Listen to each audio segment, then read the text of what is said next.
ಸದ್ಯ ನಿಮಗೆಲ್ಲ ತಿಳಿದಿರುವ ಹಾಗೆ ಈಗಾಗಲೇ ದೇಶದಲ್ಲಿ ಸಾಕಷ್ಟು ಸಾರಿಗೆ ನಿಯಮಗಳು ಜಾರಿಯಲ್ಲಿದೆ. ಕೇಂದ್ರ ಸಾರಿಗೆ ಇಲಾಖೆ ಈಗಾಗಲೇ ಸಾಕಷ್ಟು ನಿಯಮಗಳನ್ನು ದೇಶದಲ್ಲಿ ಜಾರಿಗೆ ತಂದಿದ್ದು, ಮುಂದಿನ ದಿನಗಳಲ್ಲಿ ಇನ್ನಷ್ಟು ನಿಯಮಗಳನ್ನು ಜಾರಿಗೆ ತರಲು ಮುಂದಾಗಿದೆ. ಸದ್ಯ ಕೇಂದ್ರ ಸಾರಿಗೆ ಇಲಾಖೆ ಪೆಟ್ರೋಲ್ ಮತ್ತು ಡೀಸೆಲ್ ವಾಹನಗಳಿಗೆ ಸಂಬಂಧಿಸಿದಂತೆ ಬಿಗ್ ಅಪ್ಡೇಟ್ ಅನ್ನು ನೀಡಿದೆ. ಹೌದು, ಕೇಂದ್ರ ಸಾರಿಗೆ ಇಲಾಖೆ ಪೆಟ್ರೋಲ್ ಮತ್ತು ಡೀಸೆಲ್ ವಾಹನಗಳನ್ನು ದೇಶದಲ್ಲಿ ಬ್ಯಾನ್ ಮಾಡಲು ನಿರ್ಧಾರವನ್ನು ಮಾಡಿದೆ. ಹಾಗಾದರೆ ಕೇಂದ್ರ ಸರ್ಕಾರ ಪೆಟ್ರೋಲ್ ಮತ್ತು ಡೀಸೆಲ್ ವಾಹನಗಳನ್ನು ಬ್ಯಾನ್ ಮಾಡಲು ಕಾರಣ ಏನು ಮತ್ತು ಅದರ ಹಿಂದಿನ ಉದ್ದೇಶ ಏನು ಅನ್ನೋದರ ಬಗ್ಗೆ ಸಂಪೂರ್ಣ ಮಾಹಿತಿಯನ್ನು ಈ ವಿಡಿಯೋದಲ್ಲಿ ನಾವು ನಿಮಗೆ ತಿಳಿಸ್ಕೊಡ್ತೀವಿ.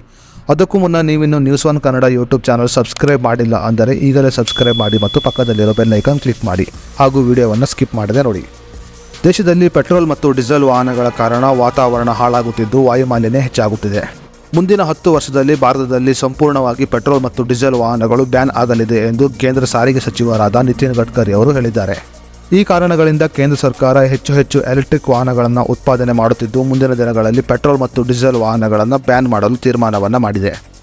ಮುಂದಿನ 10 ವರ್ಷದಲ್ಲಿ ಭಾರತದ ಎಲ್ಲ ರಸ್ತೆಗಳಲ್ಲಿ ಎಲೆಕ್ಟ್ರಿಕ್ ವಾಹನ, ಎಥನಾಲ್ ವಾಹನ, ಬಯೋಫ್ಯೂಯಲ್ ವಾಹನ ಸೇರಿದಂತೆ ಪರಿಸರಕ್ಕೆ ಪೂರಕವಾದ ವಾಹನಗಳು ಮಾತ್ರ ಓಡಾಡಲಿದೆ ಎಂದು ನಿತಿನ್ ಗಡ್ಕರಿ ಅವರು ಹೇಳಿದ್ದಾರೆ. ಸಾರ್ವಜನಿಕ ವಲಯ ಹಾಗೂ ಖಾಸಗಿ ವಲಯದ ಎಲ್ಲ ವಾಹನಗಳು ಎಲೆಕ್ಟ್ರಾನಿಕ್ ಮತ್ತು ಪರಿಸರ ಪೂರಕವಾಗಿದೆ. 2034ರ ವೇಳೆಗೆ ಭಾರತದಲ್ಲಿ ಒಂದೇ ಒಂದು ಪೆಟ್ರೋಲ್ ಮತ್ತು ಡೀಸೆಲ್ ವಾಹನಗಳು ಇರುವುದಿಲ್ಲ. ಭಾರತ ಸಂಪೂರ್ಣವಾಗಿ ಪರಿಸರ ಪೂರಕ ವಾಹನಗಳಿಂದ ಕೂಡಿರಲಿದೆ ಎಂದು ನಿತಿನ್ ಗಡ್ಕರಿ ಅವರು ಹೇಳಿದ್ದಾರೆ. ಡೀಸೆಲ್ ವಾಹನಗಳಿಗೆ ಜನರು ₹100 ಖರ್ಚು ಮಾಡುತ್ತಿದ್ದರೆ ಎಲೆಕ್ಟ್ರಾನಿಕ್ ವಾಹನಗಳಿಗೆ ಕೇವಲ ₹4 ಖರ್ಚಾಗುತ್ತದೆ. ಎಲೆಕ್ಟ್ರಿಕ್ ವಾಹನಗಳ ನಿರ್ವಹಣೆ ವೆಚ್ಚ ಕೂಡ ಕಡಿಮೆಯಾಗಿರುತ್ತದೆ. ಹೀಗಾಗಿ ಇದರ ಬಳಕೆ ಕೂಡ ಅಗ್ಗವಾಗಿರುತ್ತದೆ ಎಂದು ನಿತಿನ್ ಗಡ್ಕರಿ ಅವರು ಹೇಳಿದ್ದಾರೆ. 2023ರಲ್ಲಿ 15 ಲಕ್ಷ ಎಲೆಕ್ಟ್ರಿಕ್ ವಾಹನಗಳು ಮಾರಾಟವಾಗಿದೆ. 2022ಕ್ಕೆ ಹೋಲಿಕೆ ಮಾಡಿದರೆ 2023ರಲ್ಲಿ ಹೆಚ್ಚಾಗಿ ಎಲೆಕ್ಟ್ರಿಕ್ ವಾಹನಗಳು ಮಾರಾಟವಾಗುತ್ತಿದೆ. ಅದೇ ರೀತಿಯಲ್ಲಿ ದೇಶದಲ್ಲಿ ಎಲೆಕ್ಟ್ರಾನಿಕ್ ವಾಹನಗಳ ಪಾಲಿಸಿಯನ್ನು ಕೂಡ ಬದಲಾಯಿಸಲಾಗಿದೆ. ಮೂಲಭೂತ ಸೌಕರ್ಯಗಳನ್ನು ಹೆಚ್ಚಿಸಲಾಗುತ್ತಿದೆ. ಚಾರ್ಜಿಂಗ್ ಸೌಲಭ್ಯ, ಸುರಕ್ಷತೆ ಸೇರಿದಂತೆ ಹಲವು ವಿಚಾರಗಳನ್ನು ಗಮನದಲ್ಲಿಟ್ಟುಕೊಂಡು ಕಾರ್ಯನಿರ್ವಹಿಸಲಾಗುತ್ತಿದೆ.